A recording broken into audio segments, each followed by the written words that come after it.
জামাতের ইসলামের আহ্বান বলতে আমি ছোটোবেলা থেকে জামাতকে দেখেছি ডিসিপ্লিন।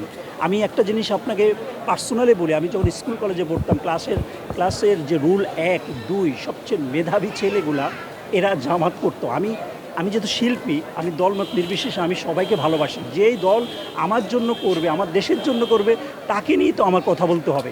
সেটা যেই হোক, বর্তমান সরকার বলেন আর জামাত বলেন আর এনসিপি বলেন, যেই বলেন। কিন্তু আমি জামাতের ভিতরে যে জিনিসটা দেখেছি, চেইন অফ কমান্ড। আপনি জানেন জামাতের একটা, যত সম্ভব আমি ভুল না করলে, ওনাদের একটা বিগ হসপিটাল আছে। ওই হসপিটাল আপনি গিয়ে দেখেন চেইন অফ কমান্ড। তো জামাত তো আগের থেকে ডিসিপ্লিন, সেটা আজকে প্রমাণ করলো 5 নম্বর সেক্টর উত্তরাবাসীর জন্য যে ওনারা কত ডিসিপ্লিন হতে পারে। তো ইনশাল্লাহ দোয়া করি একদিন ভালো কিছু করলে একদিন এদেশেও ওনারা একদিন আসতেও পারে। তো মানুষ এটা তো ঋতুর মতো চেঞ্জ হয়।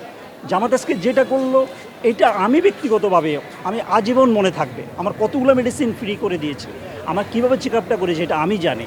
আর উত্তরাতে আপনাদের মাধ্যমে যদি কেউ জানতে পারে 14টা সেক্টর, এটা ক্যাম্পেইন করা হয়ে গেছে অলরেডি। আপনারা যদি সুযোগ পান, আপনারা প্রাথমিকভাবে এই চিকিৎসাটা করেন, ফ্রি মেডিকেলটা। এটাই হলো আমার একটা অনুরোধ।